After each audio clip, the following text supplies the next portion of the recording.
Hello, welcome to this episode of Healing Conversations. I hope you're thriving and not just surviving.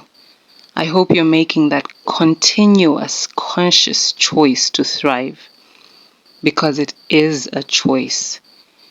Even when you recognize that you are not thriving, I hope you make the conscious choice to take the necessary steps for you to get to a place where you are thriving. Even if it's just a millimeter of a step, I hope you choose to take it. Enjoy today's episode. Okay, and we're back with Aunty Chesya to continue our conversations. Thank you for being here once again, Aunty. Thank you. It's a pleasure. Yeah, so last time we were talking about when you feel stuck and being unstuck. And we shared some steps on how to get to that place. But now a person so we're talking about a relational situation, right? A person has gotten the realization that this is not okay. They want to take action.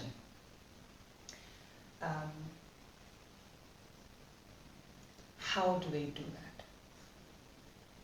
How do they take action?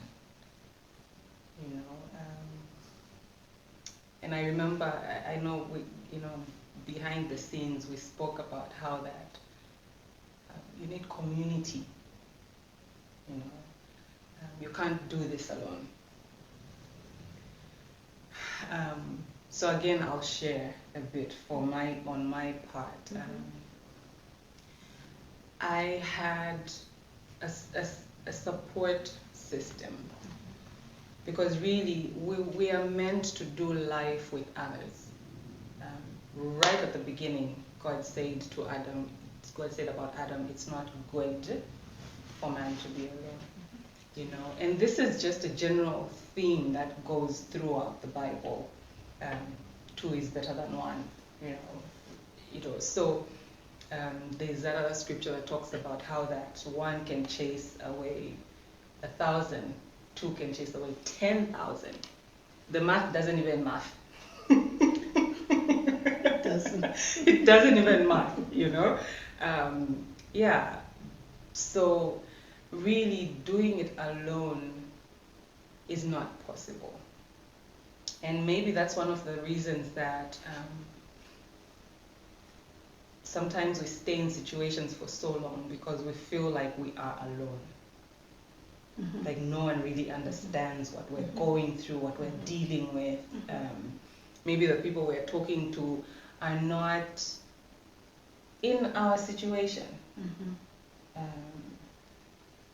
I know I was sharing earlier with you how that there's something I'm doing, and there's someone who came into that, so it's like a course, who came into that course, and it seemed to me that they hadn't gone through what that course is about.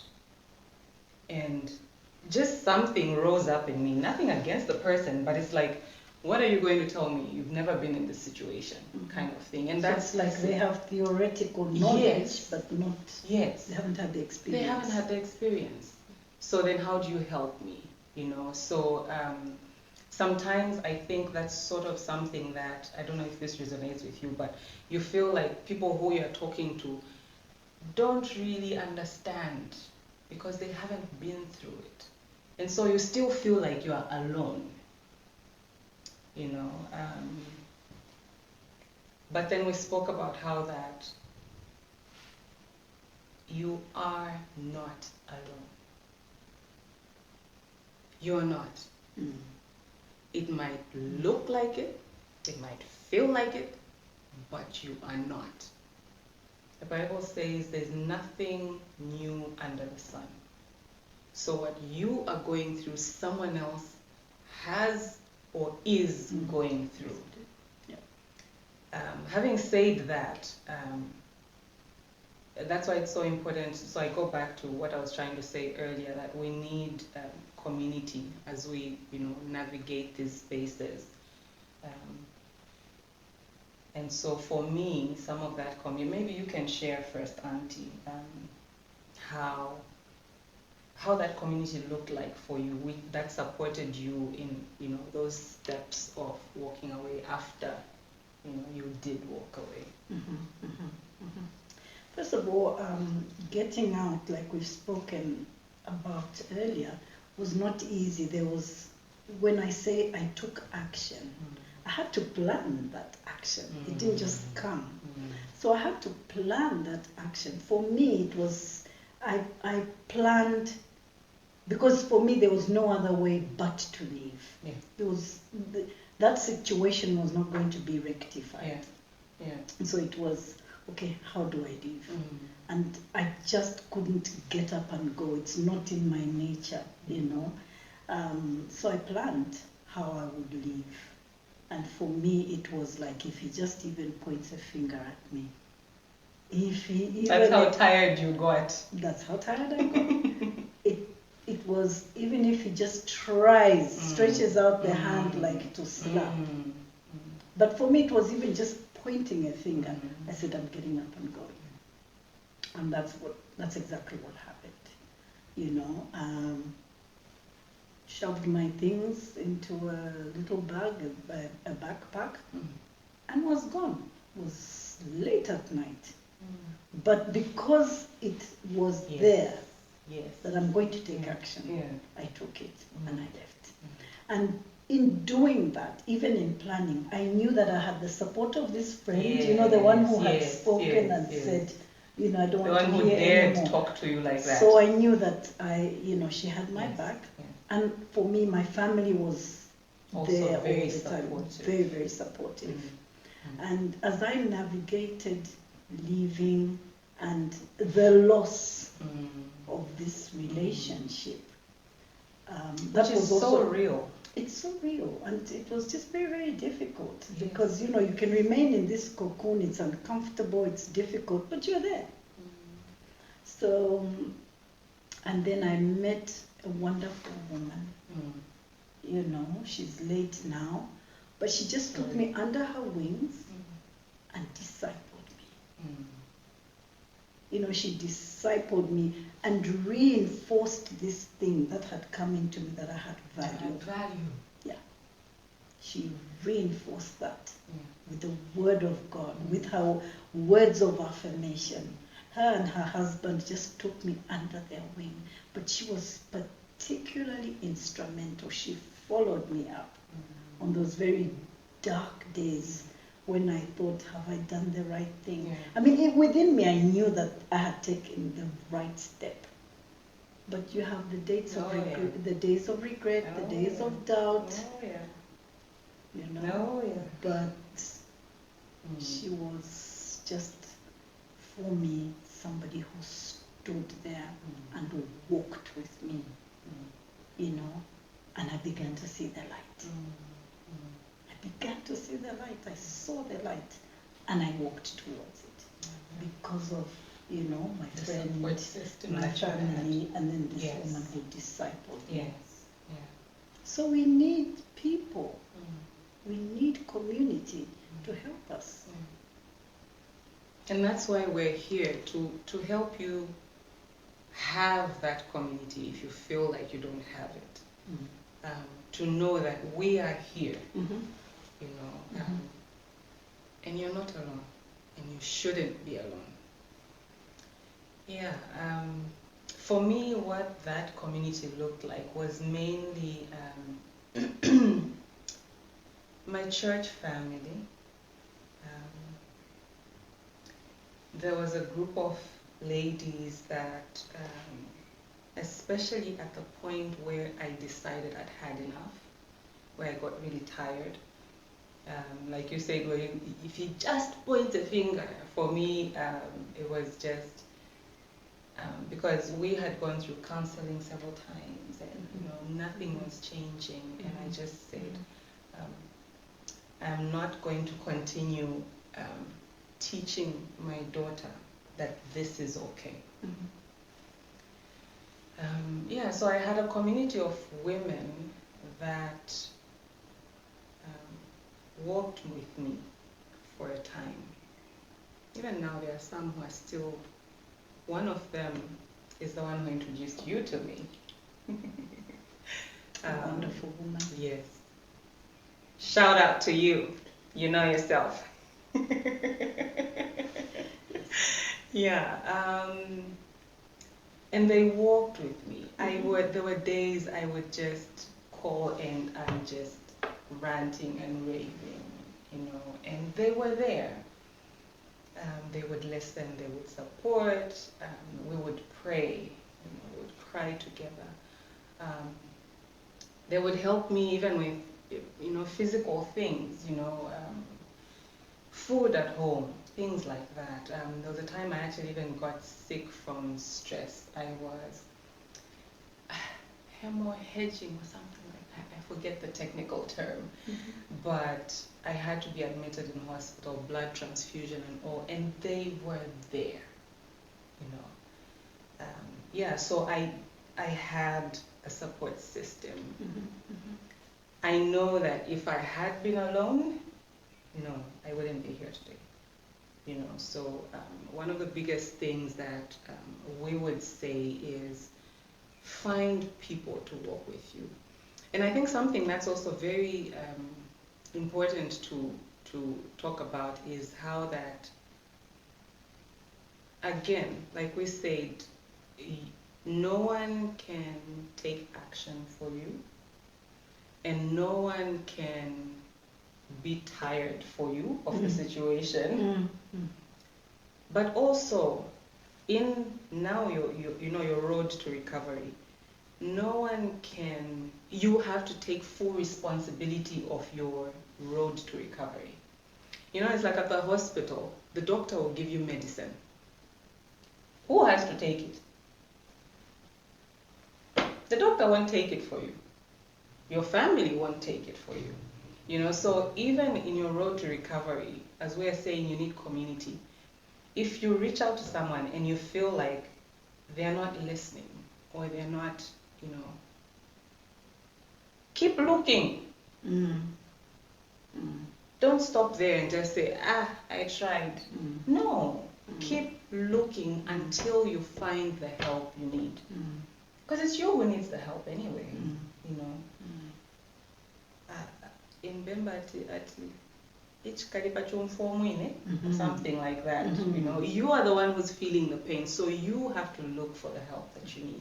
And you can't stop just because John that you've spoken to or Mary that you've spoken to didn't give you the help you need. No, we have to take full responsibility of our, healing. Yeah. Any thoughts on that, Auntie? Yeah, I think it's so important to have community. I just want to say, in my journey, I encountered men that had faced relational abuse. And, I remember one particularly saying to me, I appreciate you just speaking to me, because he felt some relief. Men and women are different, I think, in their perspectives. And therefore, men find it harder to speak about their pain. Yeah. Unlike women, you'd always have a sister, a friend, or somebody that you can speak to. How many men can go up to a fellow man and say, I'm experiencing abuse in my home or in a relationship or whatever? It's so much harder for them, and therefore they swallow the pain. And for men too, they need to find an outlet. They need to find a safe space where they can speak about their pain, because very often then it just degenerates into behaviors or habits which then harm others. Because they haven't been able to express what they feel, the discomfort or the pain that they're experiencing. So a shout out to the men as well. Yeah. That, you know, you need to seek help. There's nothing wrong with seeking therapy. You know, there's nothing wrong with, you know, we tend to look at therapy as, you know, seeking therapy as maybe somebody who's got a mental disorder, or there's something, you know, wrong mentally. But just to speak out about our pain is very, very important. Yes, that's what I would say. Okay. So, after you left this abusive situation, you get tired of the situation and you say, you know what, I'm leaving. What kept you on that path of leaving? Because I think it's very easy and possible to leave and they say, oh, okay, you know what, let me just go back for some reason or for whatever reason. What kept you going and to get to this place where you're even willing to share with others, for someone to help them come out of that place? What kept you going? What kept you grounded? Yeah, one thing that I didn't mention is that throughout the period of my marriage, I did leave. You know, there were times when, you know, it was so terrible that I left. Okay. But I'd run back because in my mind, I hadn't reached the breaking point of saying enough. You know, I can't do this anymore. I'd go away temporarily, and I know that it happens to, you know, other people. You leave, and then when you get the relief, you know, the relief, you go back. And that happened to me. But when I made up my mind and took action and left, navigating that leaving was not easy. Yeah, so I think just to... So you did leave initially? No, when I think maybe I should clarify it. I think I didn't leave. I would, what word can I use? You know, I would leave the home. Yes? But not leave the situation. I would not leave the situation. So I would go back because I hadn't left the situation. So I would physically leave the home, like, okay, this is too much, I can't stand it, and then I would go back into the situation. But when I left the situation is where now everything came in. I was glad I left because I'd made the decision to leave the situation. But I had to navigate a lot of things. There was, you know, earlier on I spoke about regret. There's regret, like, why did I stay so long? You know? There was regret of a sort of leaving a marriage. Because a marriage is this safe institution. Safe, I say safe? Well, it's supposed to. It should be. This institution where there's security, there's love. Supposed to be. There's love, you know, there's this long-term relationship with somebody you care deeply about, you know, and they have your back, you have their back, and, you know, when you're blessed, you have children from there. Or if it's a, you know, a later relationship, you both have children and you're sharing life together. But then, so you leave this institution. So what kept me grounded, I think, for me was my children. Because they were suffering from this situation of abuse as well. They were going through a lot of mental torture. Because as they got older and they were witnessing what was happening, it was affecting them very negatively. And they came to a point of saying, what is this now? You can't stay here. We love our father. He is our father, but this is not acceptable. They came to that place. They came to that place. So my children, the thought of hurting my children was a very real fear for me, that no, I can't take them down this path. Because when children see abuse, they witness abuse, that's all they know. It becomes normal for them. It becomes normal for them. And I know that for many people who abuse others, they have also been in abusive situations. Yes. And they know nothing else. They know no better. Yes. You know? So I said, I can't take my children down that path. What also kept me grounded was that, you know, when I said I have value, I realized that I have something to contribute. And I can't contribute when I'm in this situation which has this lid on me. I can't express myself. I can't do what I was born to do when I'm in this very toxic situation. So those things kept me focused. And I was at that point working in an institution which, you know, allowed me to travel. So I began to see things from a very different angle. But there's a world out there. There's a world out there. You can have a very good marriage or a very good relationship, and that should then help you to see other things also. But then you can go back to that relationship or that marriage having experienced good things out there as well. Yeah, but if you're seeing other things and then this other situation is, you know, very negative or toxic. So even that travel helped me.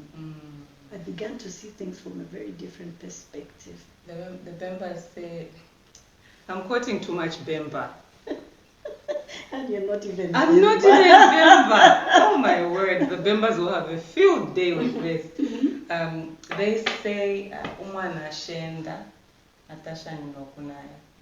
You know, so if all you eat is your mom's food, you say mom's the best cook in the world, you know, and yet you just haven't tasted Auntie Judy's food, you know. Yes, please continue, Auntie. Yeah, so I think those are the things that kept me focused, like to keep going and not to look back. To keep going and not to look back. But of course there was a lot of pain that came with it. You know, I don't know whether you want to share what kept you grounded, and then we talk about the pain. Or do you want me to talk about it? I can share a bit of and I totally resonate with you, Auntie, when you talk about your children, because for me that was the number one thing that kept me going in the right direction, kept me grounded and seeking healing, in as much as, like you said, there was a lot of pain. So for me, some of my pain was I had my daughter out of wedlock, and now I've ended up in a marriage that's gone wrong, and so a huge, which honestly I still do it now, but you know, I always have to remind myself and be easy on myself. I'm human. I make mistakes, and that was what I knew best at that time. Anyway, one of the biggest things is how that I haven't provided my oldest daughter with a family environment, stable family environment. And that's something that I can never change, unfortunately. You know, first she was born out of wedlock, then I get into a marriage and I didn't do my due diligence, and it ends up being, you know, a bad marriage, and I have to walk away. But that's also, that pain is also what kept me grounded, because I said, yeah, we've made all this mess, right? We being me, myself, and I. We've made this mess, but are we going to have a season of regrets, or it's going to be a lifetime of regrets? You know, So I chose a season of regrets, and I chose to keep walking towards trying to give her, okay, maybe this family situation, I haven't done so well, but let me give you a healthier version of me. So that you can be healthier as you are growing, and you can make better choices than I did. So that was a huge part of what kept me grounded. Another one was my two little ones. I have a boy and a girl, the younger ones, who I had in the marriage. And again, I didn't want to give the girl, I didn't want her to think that this is what I should accept as marriage as a woman. And I didn't want the boy to think that it's okay for a man to behave this way. No, it's not. It's not. Yeah, so those are my three main reasons for staying grounded. Another one was, like you said, I realized how valuable I am. Oh my word. Yeah, look at you. Valuable. Oh my, I realized that no matter what others think, and it doesn't matter who those others are, it doesn't matter. I am valuable and valued by the King of Glory, the Most High God. He sent His only Son, auntie, to die for me, little old me. And if I'd been the only one, I take it very personally. Sorry, but I'm not sorry. I'm not sorry that I take it so personally. If I had been the only one, He would have still sent His only Son to die for me, so that we can have a relationship. Nothing, He just wants to have a relationship with me. He just wants us to be in fellowship. And that realization drove me to stay grounded, still drives me to stay grounded, as hard as it gets. And it gets hard. Oh my word. Yeah, the pain can be real, really real. But that helps me stay grounded, because I'm thinking, I am valuable. I'm valuable. Yeah.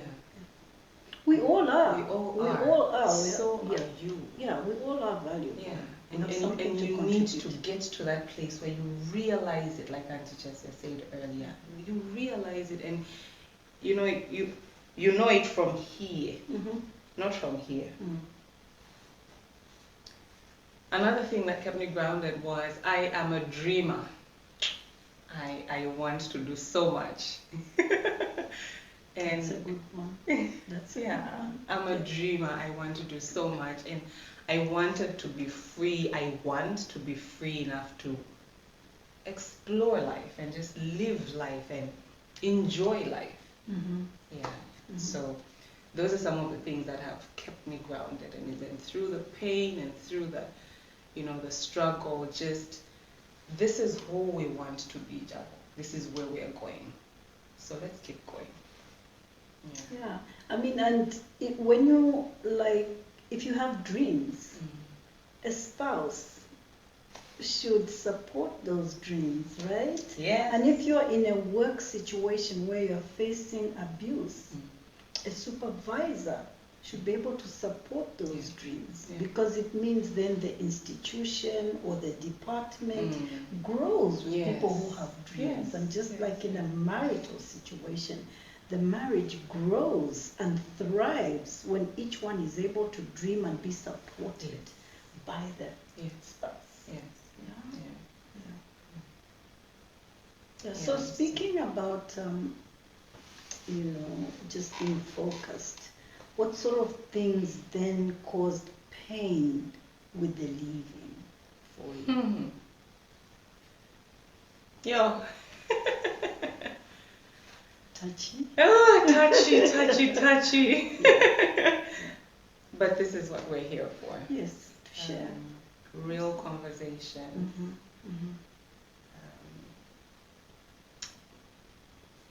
And this is something that I think is ongoing. I don't know if you can relate. I don't know, I'm yet to hear of anyone who got over it. But just the pain of, I thought this was it. You know, like I shared earlier, I am a lover. I love love. And so when I got into that marriage, I gave my all. And as I think any normal person would do, you know, you get into a marriage and you give your all. So coming to the realization that, oh no, baby girl, this wasn't it. It's something that still breaks my heart, really. It really does break my heart. The loss of what you thought was, you know, it. Another thing that the pain of walking away is the children. Breaking a home for them. Of course, it was the healthier thing to do in my situation, but it's still painful. It's still painful, and there's still times when the younger ones will ask, but why does Papa have to live somewhere else? In our situation, he works out of town, so it's sort of easy. I know he's at work, but really I know that it's much more than that, and that's not nice. You know, you see children with their father and mother, and my children are not experiencing that. Another painful thing is raising children on your own, single parenting. There's something that I read just the other day, that one of the heaviest burdens anyone can carry is being a single parent. Because parenting really was meant to be done together. So when it's done singularly, the burden is, I mean, from emotional. Children come home and it's you know, like there's no downtime time. It's always mommy, or if it's a single father, daddy. But in my situation, single mother, and you have to be present. But you can't always be, because you're human, and it wasn't meant to be done by one person alone. You know, you're sort of supposed to be tag teaming. So that's another huge pain that is ongoing. But then again, that's why community is so important. Going back to community and being able to pour that pain out. People who are like-minded. I have people in my life that, you know, thankfully my church has programs like that. So there are people who I can talk to who are in the same situation and they're like-minded, and we vent and, you know, whatever. But yeah, those are some of my pain points. Ongoing, but yeah. Yeah, I think for me it's very much similar, you know, the points you make. I think leaving a marriage and when you thought this is it, this is forever kind of thing, till death do us part, and then realizing that no, it's not. So that is painful. And no matter how bad it is, just being in some kind of institution or relationship or marriage seems to be a safe space. I don't know how to explain that. If it's not safe, but it's just being in this institution of marriage. I think marriage, but let me say, marriage is very important in our culture, especially in the African culture. And when you're not married, there's a certain way that society tends to perceive you. Let me put it that way. That's true. So Yes, being out of a marriage, when you've been there, people tend to look at you in a certain way, like maybe there's something wrong with you, you know, or how could you leave? Yes, and just to emphasize on that, it takes me back to before I got married. That was actually one of the biggest personal pressures I had. I wanted to be a Mrs. You know, I wanted to be called Mrs. something, which I'd never been. And there's a way, like you say, there's a way people even just talk to you when you're just a miss. You know, we've never been married. So yeah, I totally hear that. Yeah. And I think as a result of that, for me, when I left the marriage, I lost some friends. Yes. Yes. I lost some friends. I don't know whether I can say they're friends now, but you know, I mean, certain friends wouldn't kind of embrace me into occasions or events that I freely participated in when I was married, because now I became the divorced woman, you know, and that was the realization that I'm being excluded from certain events or occasions because I no longer have a husband or no longer married was quite painful. Yes. It was quite painful. And I know that a lot of widows and widowers experience this as well. But it happens, yes, it happens to those that, you know, are divorced. You know, you lose those circles. Yeah. So that's one thing that, you know, I had to navigate as well. But there were still some that stuck with me and still with me. So in that place of, you know, you realize that people are walking away from you and you're not invited into these circles. What kept you grounded in that particular pain?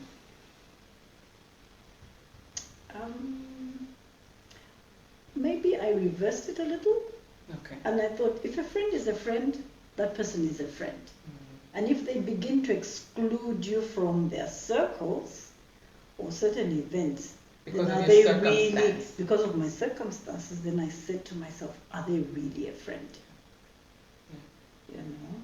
So I think I kind of reversed it, and it helped me, like, okay, I guess they're not my friends. And I moved on. And you know, life as it is, you make new relationships, you make new friendships, and life goes on. Perspectives change. I totally hear that one because, I mean, I went through it as well, where there were situations where, I'll give an example. I'm trying to be careful.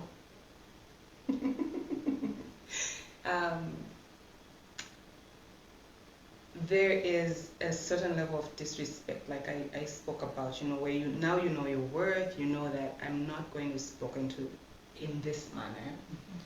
I'm not going to be treated in this manner. But then you have someone who is excusing that behavior and is sort of pushing you to accept that behavior. And you know, you realize that, do you really care about me? Are you really my friend? You know, if you're going to allow me to, you know, to take on disrespect. Yeah, so there was definitely friendships that I lost as well Mhm. because of that situation. And for me, one thing that kept me grounded in through that was, like you said, if you love me, you love me. You know, you will respect what I feel is important to me because you love me. Mhm. Yeah. You love me for who I am. Yes. And not whether I'm married No. or divorced or No. single or whatever. No. Which comes to the point where I just don't like those forms where you have to pick. This is me. Married. I'm a woman. I know. Does it matter? But anyway, I know. that's for Yeah. the government, right? Yes, yeah. So I definitely resonate with that one, having to lose friends and things like that. But the beauty is, once you get, and you alluded to that, once you are in this space, you're fully accepted. This is the path we're taking. We're not going back. The right friends will come in. Absolutely. The ones who really see you for you. Absolutely. And I've found now, my friendships are so much richer. Mm-hmm. They're not as many, Mm-hmm. but they're so much richer. Mm-hmm. So much richer. Mm-hmm. And I don't have to, put up any masks Mm-hmm. as I You come don't into have to these pretend. friendships. No. You are who you are. I am who I am, and And there's such they see support value in for you. me. Yes. Yeah. Yeah. So that's the upside as we keep pursuing. God will bring in the right people that will keep supporting us. But we do have to face that place where we say, okay, you know what? Here we are misaligned. You are going this way, I'm going this way. So maybe we go our separate ways. You have to get to that place and face that pain. But after that pain, there is beauty. Yeah. Any other thoughts? For today, I think for me, I would say no more thoughts because it's an emotional journey. People look at a person like yourself or myself and they don't see the pain. But we're on our way to healing, and we've been healed in many areas of that. There's healing in some areas, and others are still a walk.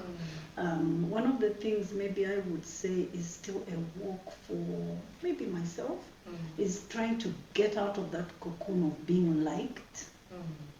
Because you faced so much negativity, you always want to be liked by people. And it's such a dangerous place to be at, because that's where you get abused. That's where abuse comes in, because you're easily pliable. People can take you this way and take you that way, and you can be giving out and giving out of yourself, but not getting back. So when you value yourself, when you love yourself, and you realize that this interconnectedness with other human beings is each seeing value in the other, and helping one another along life's journey. And it's not that somebody should feed off you, somebody should just get from you. And it's been, I think you used the word that is placing boundaries. Placing boundaries on one's emotions, placing boundaries on what you should do in your relationship with other people. So, yeah. There's something that I would like us to talk about. I don't know if you want to go there. It depends. But before we talk about that, I just wanted to so agree with you again on this whole healing journey. It is really a journey. It's not a destination. It's a journey. Learning, unlearning, and relearning. I like something that someone reminded me of just the other day, that healing is not linear. you know. It's up, down, side, you go back, you come back. Like, it's not linear. The big thing is that you are moving. That's the big thing, you know. Yeah, so I totally resonate with that. Yeah. I would like us, the way you're looking at me, auntie, the dating scene. I think that's a whole nother topic. Yeah. Jabu, because you know, when you're dealing with emotions, you know, very bruised emotions. Some people go on to dating when they're not healed. They're not ready. And they can hurt the other person. And themselves. So I think that's a whole nother topic. For the next episode? That's fine with All me. right. Next time. Okay, so look out for that episode when we'll be talking about dating afterwards. Yeah. Okay. Bye-bye. It's been a pleasure being here. Many memories awoken, but it's healthy. It's part of the healing journey. Yeah. Okay. Thank you for being here. It's an honor for me to share this space with you. If you found today's episode inspiring in any way or touching, please do share and subscribe. Share with someone who you feel needs to hear this. Until next time, God bless you.